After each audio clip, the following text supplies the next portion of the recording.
So how you doing, Honey Bunch? I'm doing good. How are you? Well, we're finally getting some rain outside, so I that's know. really nice. California's happy. Yeah, we're recording this on the Sunday before you guys see this, so it's nice to have that finally happening here in Northern California. But welcome back to an episode of Wine, Music, and Games here. Actually, one of each, of course.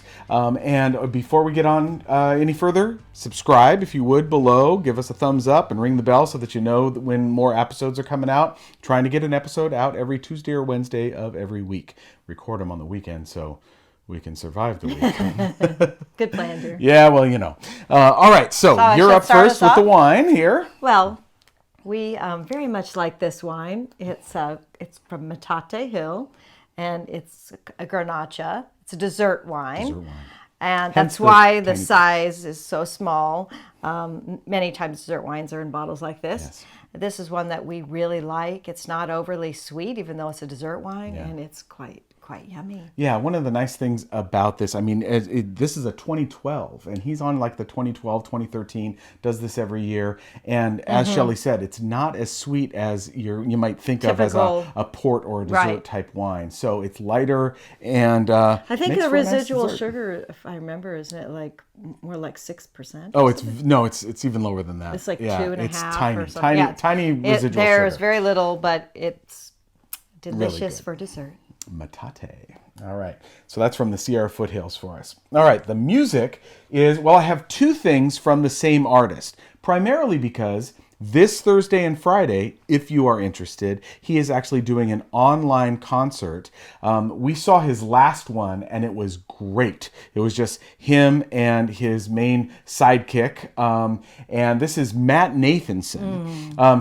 This is going to be full band Thursday and Friday. Whoa. And both times completely different set list. Wow. So needless to say, we're going to see both shows. Well, we've seen him many times in concert. We love him so much. He is an amazing performer, and his music is fantastic. So if you're not familiar with him, you should check him out. First time we saw him, he opened up for Julia Fordham, if you know who that is. That was a long time ago. Yes. And as soon as we saw that, we were like, everything he did. Oh my God. All the coffee houses. Oh yeah. We went and saw bars in San Francisco. Yes, exactly. This little coffee house right by Dolores Park. Yeah. Just great things around this old former church we saw him at. Oh yeah, that was great too. That was really cool. Yeah. So and we've gotten to meet him a couple of times, which is really cool. So he's an amazing artist. His last album is Matt Nathanson Sings His Sad Heart, which is just wonderful. Great catchy pop tunes on this one. And I don't think you can still get the vinyl, but woo! Hey, very nice, okay? And then he also, in between the full albums, he was doing some EPs, and this one is Postcards from Chicago, where he does cover songs. And on this one, it's, I think, Chicago-based artists. So you've got everybody, he's covering Surrender by Cheap Trick, but also he happens to be friends with Richard Marx. Yes, that Richard Marx. So he does Hold On to the Night, but Richard Marx joins him on the Surrender, on Cheap Trick here. Nice. And this one, orange vinyl. Oh, no. Woo-hoo. Oh, yeah. Oh, there that's we go. pretty. Okay, so not only the music, which you can stream on Spotify and other places and, buy Matt Nathanson's albums. This week, he's going to be in concert twice online.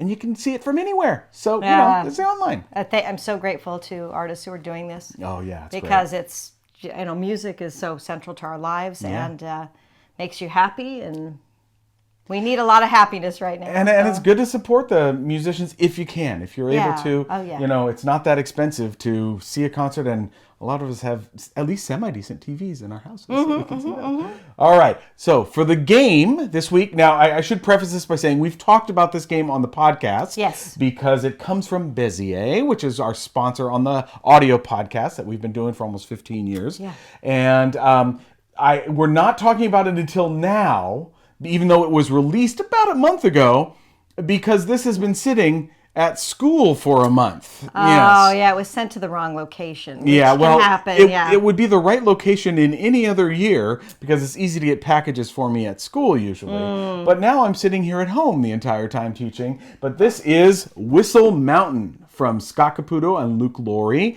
It is a sequel of sorts to Whistle Stop, which was right. Scott Caputo's previous one that Bezier also produced. This one's a really interesting resource collection one where you also have a bridge that is being built where your workers are building scaffolding up to the bridge and machines that can help with that. And you've got this kind of alternate world where you've got balloons and dirigibles that are your method for picking up resources that you place on the board or that you place in spots around the board to get more scaffolding, more machines to build, more cards that give you some kind of modification to a turn.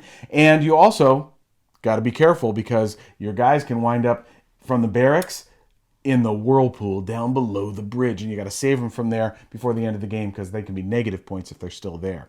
Now, the first time we played this, we left some in the water. or they fell into the water, into the whirlpool. But, we played it a couple more times, and we haven't done that anymore. Because you lose a lot of points. You don't want to do that. The other thing with the scaffolding is they're all 4 square Tetris pieces in the 3 different shapes of that. 3 different shapes that you can form with that: an L, an S, and a T.